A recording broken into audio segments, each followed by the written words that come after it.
High বন্ধুরা, দা info 365 পক্ষে আমি সুকান্ত সকলকে জানাই আন্তরিক প্রীতি ও শুভেচ্ছা। আজ আমরা যে টপিকের উপর কথা বলছি সেটা হলো জেআরবিটিকে নিয়ে। আমি কাল একটা ভিডিও দিয়েছিলাম জেআরবিটির কাট অফ কত যেতে পারে কমেন্টের বক্সের মধ্যে বলার জন্য। তো তা দেখে আমরা উপলব্ধি করতে পেলাম যে কাট অফটা কীরকম যেতে পারে। এখন আপনাদেরকে বলছি কে কী কমেন্ট বলেছিলেন।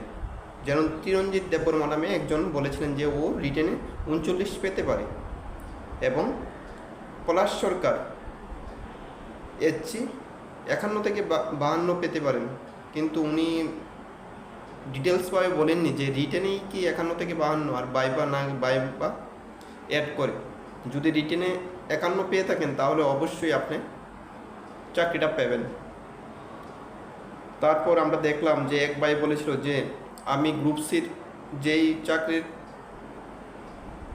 লটটা ছিল বাকি যা সুইটেবল এ বলেছিল। তো এখানে আমরা দেখতে পাই যে প্রায় 430টা পোস্ট বাকি ছিল, ও রিমেন্ড করে দিয়েছে। অ্যাকচুয়ালি 430টা পোস্ট হবে না, প্রায় 500-র কাছাকাছি হবে, কারণ বিভিন্ন স্টেট থেকে যারা ইন্টারভিউ দিয়েছিল তারা অফার লেটারও পেয়েছিল, তারপরও তারা সার্ভিস অ্যাকসেপ্ট করেনি। কিসের জন্য? তারা ওই স্টেটে যার যার স্টেটে চাকরি পেয়ে গিয়েছিল, তাই এগুলি অ্যাকসেপ্ট করেনি। এখন জেআরবিটির গ্রুপ সির যে নেক্সট আরেকটা আসবে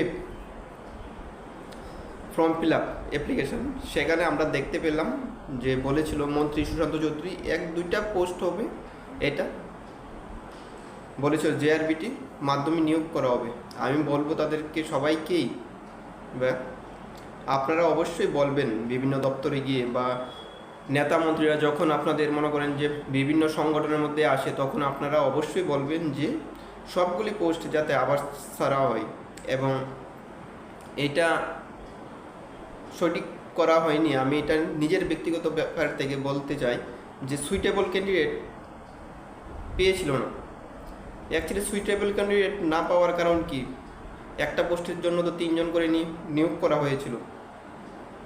এখন আমরা যদি আবার দেখি জেআরবিটি এমটিএসদের ক্ষেত্রে সেম কন্ডিশন করা হয় যে সুইটেবল ক্যান্ডিডেট পাওয়া যায়নি। তার জন্য আমি আপনাদের আগেই বলছি যে এখন থেকে আপনারা বলতে থাকুন। এখন বিধানসভার মধ্যে বাজেটের পেশ করা হবে এবং বিধানসভার মধ্যে অধিবেশন চলবে। ওই অধিবেশনের মধ্যেই আপনারা যদি বলতে পারেন তাহলে এটা একদম সরকারের কাছে গিয়ে পুষবে।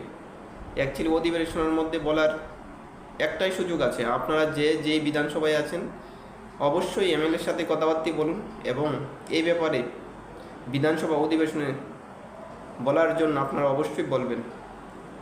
তো অনেকে বলেছেন যে এক এসটি ভাই বলেছেন বি ব্লক, এটা আমি নামটা বলতে পারছি না, ওর চ্যানেলের নাম ছিল বি ব্লক, ও 32 পেয়েছে। এছাড়াও আমরা আরেকটা দেখতে পাই যে এসছি ভাই 61 পেয়েছে, ও তো কনফার্ম। যে 32 পেয়েছে ও কনফার্ম আমার মতে। আর আরেকজন 29-এর কথা বলেছিল, এটা বলতে পারছি না সঠিকভাবে, হয়তো হতেও পারে। আর গোপাল দেবনাথ নামে একজন বলেছিল ইউআর 31 পেয়েছে। এখন ওনার কথা আমি ঠিকভাবে বলতে পারছি না, হয়তো বাইবা ভালো হতে পারে, প্রায় 45-এর কাছাকাছি যেতে পারে। এখন দেখার বিষয়, এখন সবাই চিন্তার মধ্যে আছে, আর মাত্র রেজাল্ট দেওয়ার 2-1 দিন বাকি আছে। অবশ্যই আপনারা টেনশন করছেন, নার্ভাস করছেন। নার্ভাস হয়ে তো লাভ নেই, যা হবার হবে। আশা করি আপনারা যারা ইন্টারভিউ দিয়েছেন তারা প্রত্যেকে তো পাওয়ার সম্ভবই না, কারণ 12,000 পর্যন্ত দিয়েছেন, ইন্টারভিউ দিয়েছেন, ফেস করেছেন। তো পোস্ট হলো 2,500। আমি এটাই বলবো যাতে 2,500 পোস্ট দিয়েছে, এই 2,500 যাতে কমপ্লিট করা হয় এই রিক্রুটমেন্ট প্রসেসের মাধ্যমে। আর ওয়েটিং লিস্টে যাতে একটা লিস্ট বের করা হয়, ওয়েটিং লিস্ট রাখলে কীভাবে আপনাদের ভালো হবে এটা আমি আপনাদেরকে বলছি। যদি ওয়েটিং লিস্ট রাখা হয় তাহলে দেখবেন অনেকেই এই পোস্টটাতে জয়েন করবে না। আমার চেনা আরও 2-3 জন আছে, তারা ইন্টারভিউ ফেস করেছে এবং বিভিন্ন ডিপার্টমেন্টে সার্ভিস করছে, এখন বর্তমানে কন্ট্রাকচুয়াল সার্ভিস। তারা মতামত প্রকাশ করেছেন যে তারা আর এমটিএস পোস্টের মধ্যে জয়েন করবেন না, ওই পোস্টগুলি দেখবেন খালি পড়ে থাকবে। যদি এরকম দেওয়া হয় যে ওয়েটিং লিস্ট, তাহলে ওরা ওই চাকরিটা পেয়ে যাবেন। এবং ওয়েটিং লিস্টের কথাটা যদি না বলেন তাহলে অবশ্যই ওই পোস্টগুলি ভ্যাকেন্টই থেকে যাবে। নেক্সট আবার জেআরবিটি ইন্টারভিউ দেবেন, এটা অনেক সময় লেগে যাবে, প্রায় 4-5 বছর লেগে যাবে। এমন আছে এই চাকরিটা যদি জয়েন করেন 4-5 বছরের মধ্যে দেখবেন আপনি রেগুলার হয়ে গেছেন এবং প্রমোশনও হতে পারে। তাই আমি অবশ্যই বলবো আপনারা সবাই মণ্ডল অফিসে যান এবং আপনাদের নিকটবর্তী যেই নেতা আছে তাদের কাছেই বলুন না, তারা যদি এমএলএর কাছে বলে অবশ্যই এটা আপনার বিধানসভা অধিবেশনের মধ্যে উঠবে। এছাড়াও আমি এটা বলতে চাই যে আপনারা অনেকে আছেন যে ভাবছেন আমি তো বিজেপির সাথে সরাসরি যুক্ত নয়, তাহলে আমি কিভাবে করব।